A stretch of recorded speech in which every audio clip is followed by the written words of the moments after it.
Swayam Prabha. Digital India. Educated India.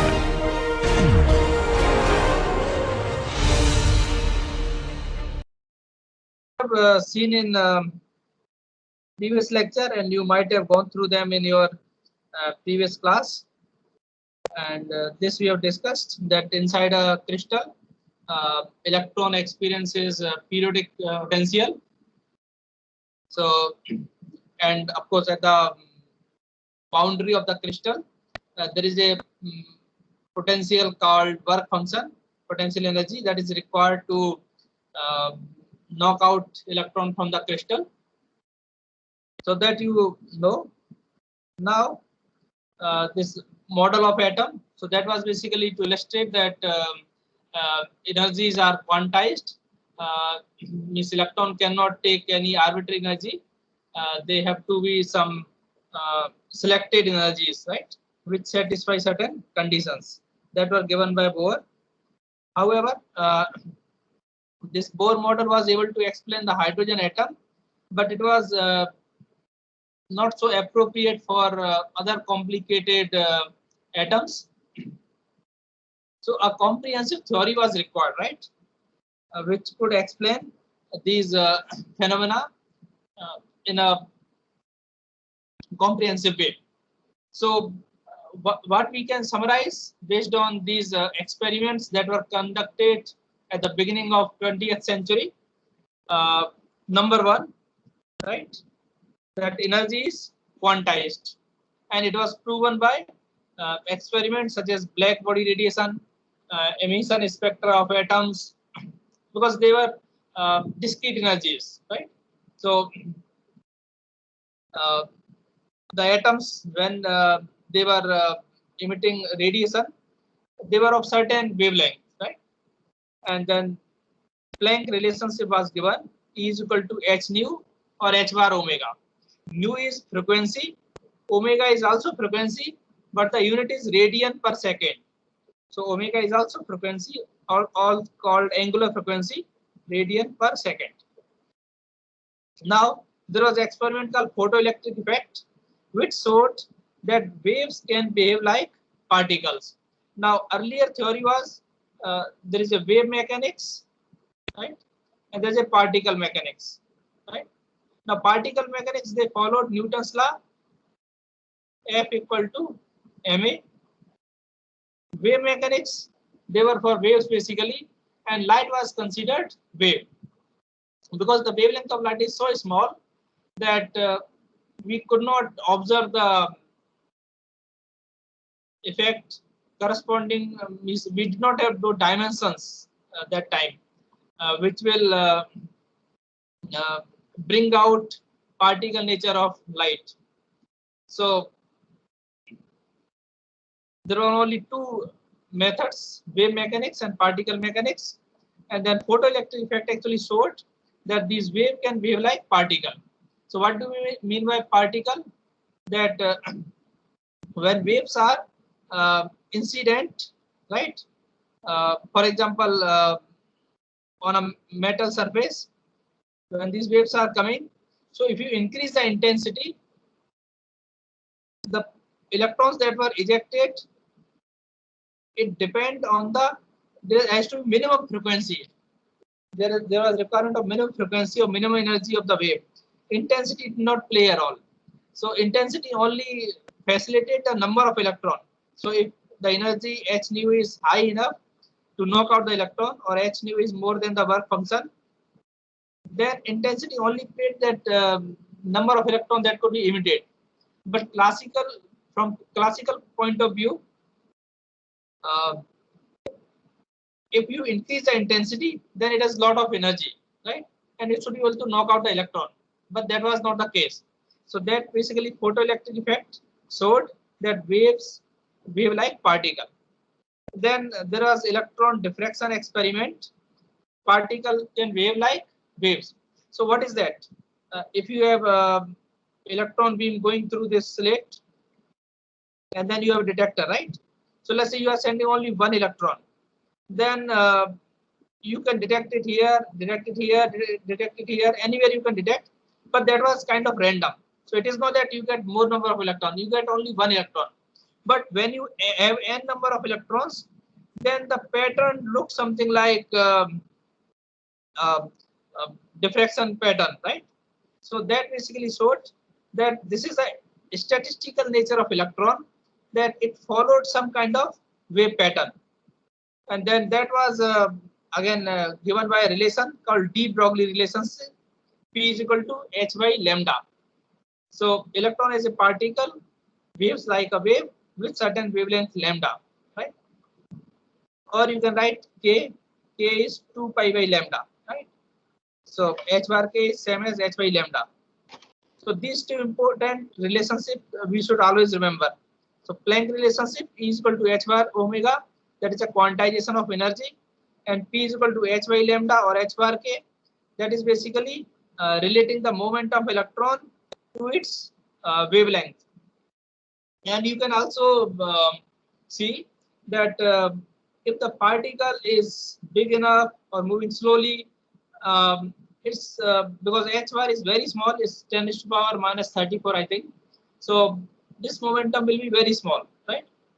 So it is only observed when there are very light particles such as electrons, right? Then this wave nature is observed. So that means electrons can be and you can see here, I will share the slides here.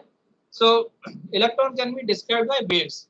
Now question arises, how can we describe electron as waves? So there are two things that are required. First, we have to define the position of electron, right? And that can be done by localization, right? So a single wave is basically kind of infinite, but we have a combination of different waves, we can get a wave packet. So that will be basically something like localizing the electron. And a wave has certain energy. So, but if you see a infinite space, any wave can exist there. It can have any energy. But if you apply certain boundary condition, you restrict that wave to certain region, then we will observe this quantization. So when we describe electrons by waves, these two things are important: quantization, that is through boundary condition, and localization through wave packet. So multiple waves basically form this pattern. Now, so Schrodinger equation is something like a very fundamental equation. In classical mechanics, we have F equal to ma, right? Similarly, the Schrodinger equation is a fundamental equation that describes the wave nature of electron. So here you see there are two terms here. One is time dependent, other is space dependent. So you have time derivative of the wave function, you have the space derivative of the wave function. So time derivative is somehow related to the frequency omega, and space derivative is related to somehow wave vector k. Now if you recall that energy is kinetic energy plus potential energy, right?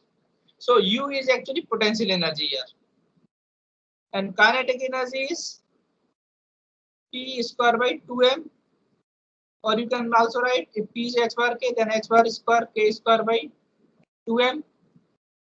So this double derivative will bring k square here, so h square by 2m, and d by dt is basically omega. So you can write E is equal to h bar omega.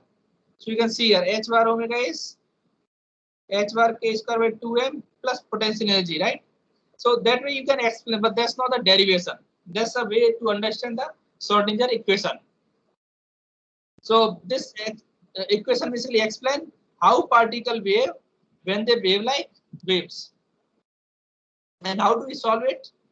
Standard method is there, that is called separation of variable. So this psi, which is a function of x and t, and psi is called wave function, which is a function of position and time. What you can do, we can separate these two variables. You can write, let's say there's one function psi1 of x and phi1 of t, right? So this is purely function of x, this is purely function of t. Now you can see here also in the equation uh, right side only involves the derivative with respect to x. Left side only involves the derivative with respect to t. So if you write psi as a function of psi 1x and phi 1t, then you divide whole equation by psi xt, that is psi 1x and phi 1t. Then you can see that on the left side it's only time dependent term. On the right side only space dependent term. Now they are altogether independent variables. So you can say both left and right are equal to certain constant e times psi or e. So that basically is called method of separation of variables. So maybe I can write here. So what we can write here. Uh, Now you notice here one more thing. Uh, this is a complex term, right? So in real life, you cannot have complex electrons, right? So this complex term basically is somehow related to the phase of the electron. So if you write the equation, iota h bar del phi by del t is equal to h bar square by 2m del 2 psi x by del x square plus ux psi x is equal to E.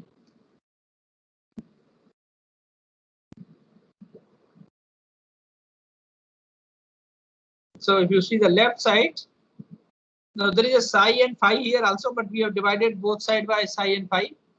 So basically these two equations are solved separately.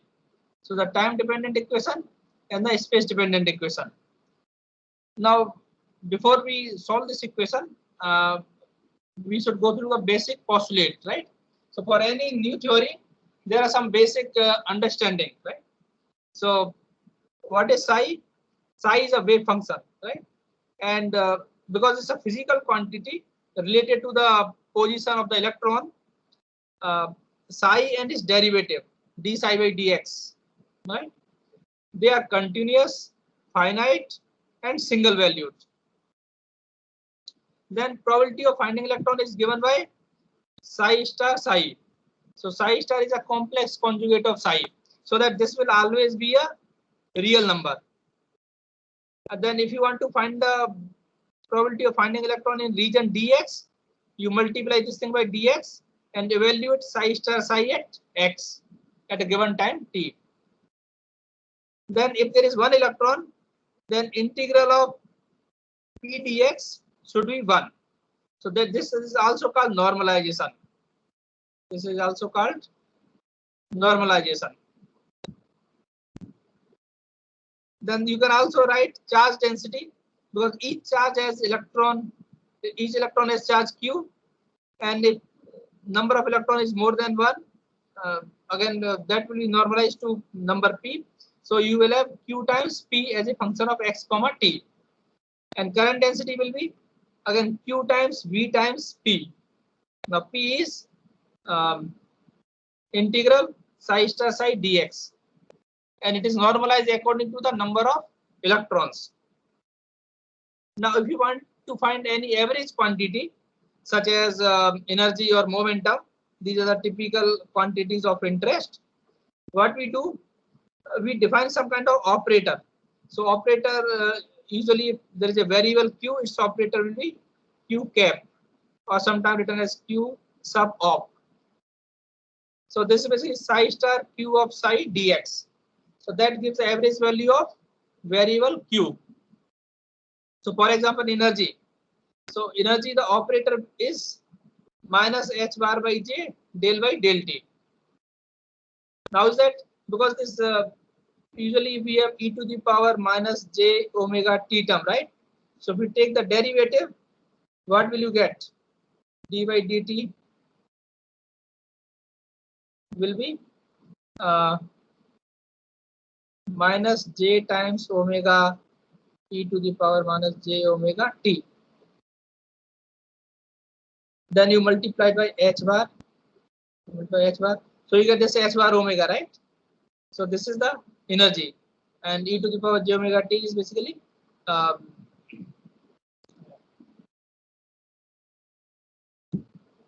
e to the power minus j omega t is factor that comes out, and of course there's a factor minus 1 by j here that will cancel this j, so here minus 1 by j, right? So minus j, that will cancel the j, so you just have h bar omega. Similarly, you can get the operator for momentum, so that is h by j del y del x. For example, position, how will you define the operator for position? Because position is x only, so this operator will also be x only.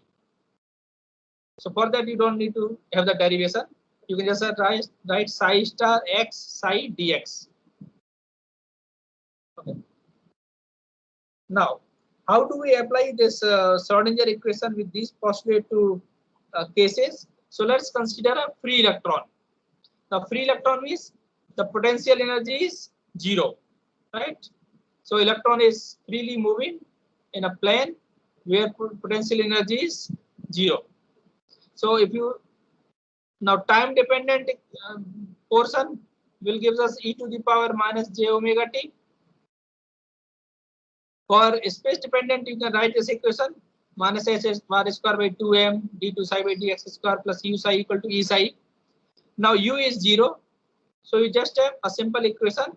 Double derivative is e times psi. So if you take out this one, you can write d2 psi by d square dx square plus 2m e by h bar square, right? So you can write d2 psi by dx square plus 2m e by h bar square psi is equal to 0.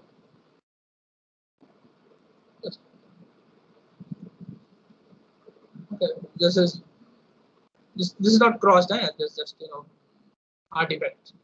So d2 psi by dx square plus 2m e by h bar square times psi equal to 0. Now this is very simple. You can get e to the power plus minus iota kx, where k will be the solution to this will be, because the where k square is 2m e by h bar square, right? So k square is 2m e by h bar square, or you can write k is equal to root 2m e by h bar square. So the solution will be e to the power plus minus iota kx, and e to the power minus iota omega t is coming from time dependent term. So overall you can write e to the power plus minus iota kx minus iota omega t. Now k is h bar k, so you can write k as p by h bar. Omega is energy is h bar omega, so omega can be written as e by h bar, right? So you can also write this equation as e to the power plus minus iota px minus et by h bar. Usually we will deal with the equation in first form, but you can write in any form. Now what is this equation? This is the equation of a plane wave. Now plane wave propagating in which direction? It will depend on the sign, right? So if you have plus iota kx minus omega t, so moving in positive x direction. You have minus iota kx minus iota omega t, that means wave is moving in minus x direction, right? So these are basically two solutions. One is moving in positive x direction, other is moving in minus x direction. And from this k you can also say e is h bar omega, and you can also write it as h bar square k square by 2m. You can see from here. Now this is a relationship we already know, right? And this is from equation we have got k is root 2m e by h bar square. So from here you can write e is equal to h bar k square by 2m, right? So this term is e is equal to h bar omega, always true. H bar k square by 2m, not always true, right? So here we are obtaining from this equation, that's why we can write e is equal to h bar square k square by 2m. So this is only true for free electron, right? is only true for free electron, right? So if there are some boundary conditions that arise, then you can have multiple solution like psi 1, psi 2, psi 3, right? Or psi n, right? So then you can write h psi n y equal to e psi n, right? So for each mode n, this is called mode, right? For each mode n, you will have energy En and wave function psi n. So, and this is h is operator basically. So operator we have already discussed in previous slide, and you can see here h bar square by 2m d2 by dx square is an operator basically. Ux is an operator, right? Now, if free electron is under certain potential energy Ux, which is non-zero, right? Then again you can write, you can rearrange this thing, and here you can get 2m by h bar square e minus ux psi x equal to 0. So here you can define k is equal to root 2m e minus u by h bar square, or if you take h bar outside the square root, then this 1 by h bar. And again c to the power plus minus iota kx minus omega t. So only thing that has changed is the value of k. So from this you can say E is equal to ux plus h bar square k square by 2m, right? So now total energy is position dependent. This potential energy plus kinetic energy. In previous case, there was no potential energy, so only kinetic energy was there. So in that case, energy was equal to kinetic energy. Here energy is both potential plus kinetic. Now here we are seeing this m. Now m is still m naught, there is no change. But when you go to crystal, this m naught can be different, and that m is called effective mass. So we will discuss that one. Now here you see another thing here, that what is the phase? This exponential term, you can write cosine this thing, the exponential plus the e to the power some j phi, right? So this, or you can say e to the power j theta. So this is cosine theta plus j sine theta. So this theta is basically phase. So here phase is kx minus omega t, or if you consider negative traveling wave, then you have minus kx minus omega t, right? So that's just a variation you can take into account. The phase velocity is d theta by dt is 0. So if there is a certain phase point and phase is not changing, so how that point with constant phase is moving? So you can write d theta by dt. Now theta is kx minus omega t. So you have k times dx by dt minus omega equal to 0. So dx by dt is omega by k, right? And this omega by k is called phase velocity. And what are the wavelength? Wavelength is again after certain distance x, right? You have the same phase, right? So phase at x and phase at x plus lambda should be same, right? Or the difference of multiple of 2 pi. So phi theta at x is equal to theta at x plus lambda. So if you write here x and x plus lambda, so that will be k lambda, right? And k lambda will be 2 pi. So you can write lambda is 2 pi by k. So that gives you the wavelength. So from wave vector you can also obtain the wavelength. From the wave equation you can obtain the phase velocity. And total energy is potential plus h bar square k square by 2m, and momentum is h bar k. Now what I've written here is basically differentiate with respect to x only, right? So it is a one dimension equation. Let's say you have one dimension case, we can also call it nanowire. Now this is the normalization condition, right? So if nanowire is of length 0 to L, so let's consider nanowire length is 0 to L. So psi star psi dx 0 to L should be 1. Now psi is e to the power iota kx minus iota omega t times some coefficient So let's say this coefficient is actually a, right? So if you integrate psi star psi, this e to the power plus j theta, e to the power minus j theta cancel out. So you, this one will be equal to a square, right? Right? A square times, now dx is L, right? So a square L is 1. So a will be 1 by root L, right? So that you have obtained here. Similarly for 2D case, this will be area, right? Instead of length, you will have area here, right? So a will be 1 by square root of area. For 3D case, it will be volume. So it will be 1 by square root of volume. And e to the power iota kx can be written as with kx component, ky component, and kg component, right? And that has to multiply by x, y, z. Or as a general, you can write it e to the power plus minus iota k dot r, right? Minus iota omega t, right? So this is a most general expression for 1D, 2D, 3D. Okay. Now, if the energy of electron is less than the potential energy, what will happen? You will have term here E minus U, right? And E minus U will be negative, right? So your K will be imaginary, right? So if K is imaginary, so that means K is imaginary, right? That means it's not a propagating wave, right? It will be decaying wave. So instead of K, we use another coefficient called alpha, and alpha is defined as 2m naught U minus E by H bar.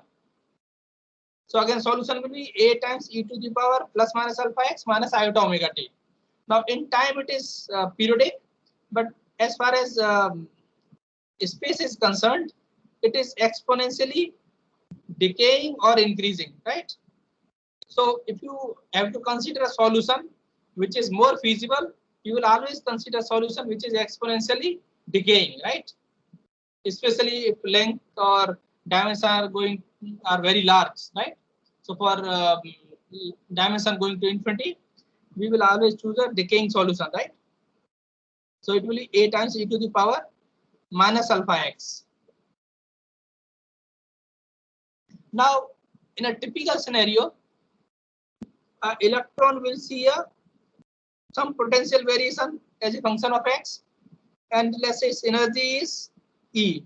This is the energy of electron. So in this region, E is more than Ux. So here the electron wave will propagate. Outside here, energy of electron is less than the potential energy. So the wave function will kind of decay, right? So what you will basically get,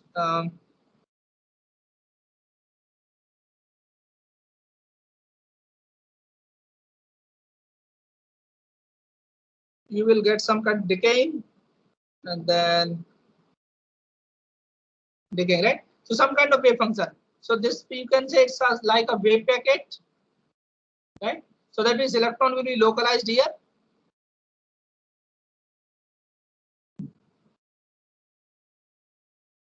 Okay, so far any doubt? So last 10 minutes I will use for doubt. So you have any doubt, you can interrupt me now. These are very simple concept.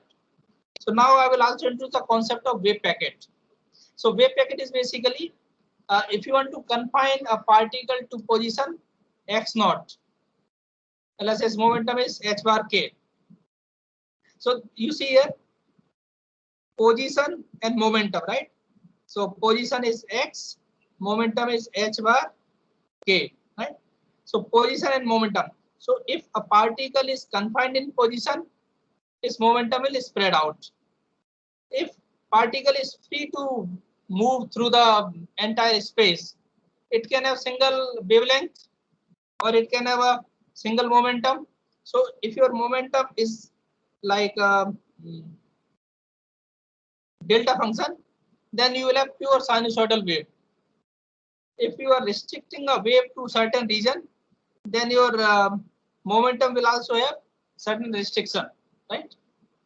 Now, when you restrict, as you have seen in previous case, if you restrict the wave, then here you will have multiple solutions, right? And those solutions you can represent as psi n. N equal to 1 first solution, psi 1, n equal to 2 second solution, psi 2.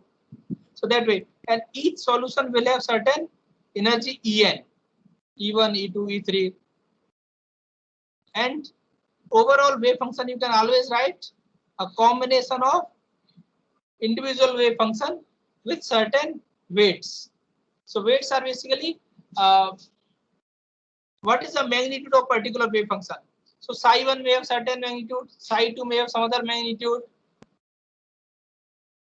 and this is a linear combination, and this is the overall wave function. So overall wave function will give you the probability of finding electron in a certain region of space. So this also tells us about the famous uncertainty relationship that says delta x delta k is more than equal to 0.5. Now delta k is, you can write delta x delta k, you can write delta p by h bar. This is more than 0.5. So if you take h bar here, is we can say like h bar by 2. So this you might remember, delta x delta p is more than h bar by 2. Same relationship you can also write for energy. Delta T delta E is more than h bar by 2. For delta T, you can also write delta T delta omega is more than 0.5, or you can write delta T times delta E is more than h bar by 2. Right? So if you localize in position, it spreads out in k space. If you localize in time, then it spreads out in frequency. Then before we close, I need to explain one more important concept. In wave packets, you have this omega versus k, right? Now this omega versus, you can also write, it's also ek diagram or ep diagram, because E is h bar omega and P is h bar k. So it's energy momentum or ek diagram or omega k diagram. These are different names that are popular for this diagram. Now for a free electron, we have seen it is parabolic, right? For free electron, this ek diagram or omega k diagram is parabolic. So energy is h bar square k square by 2m and phase velocity omega by k. Now there is a concept of group velocity. Now group velocity is the velocity of the packet that we have seen in previous slide. That's a packet. And what is the velocity of that packet? And that packet is called d omega by dk. Now d omega dk will be slope of this curve.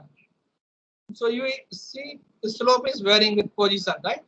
Now if it is parabolic, then d omega by dk will be, you can see from here, d omega by dk will be h bar square 2k by 2m, right? So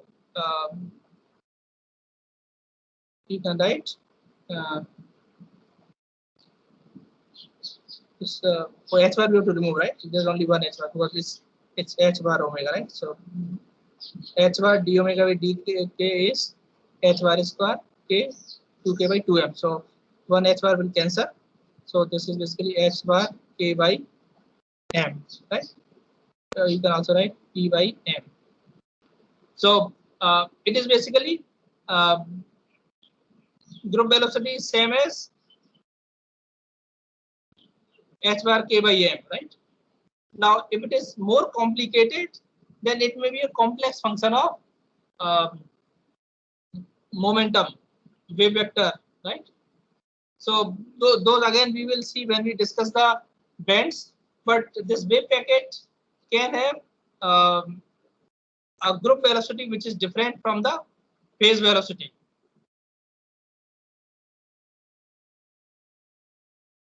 Okay. So anything else? Okay. So this we'll discuss next class. So I'm closing it now, and if you have any question, we can discuss. And I'm stopping the recording now.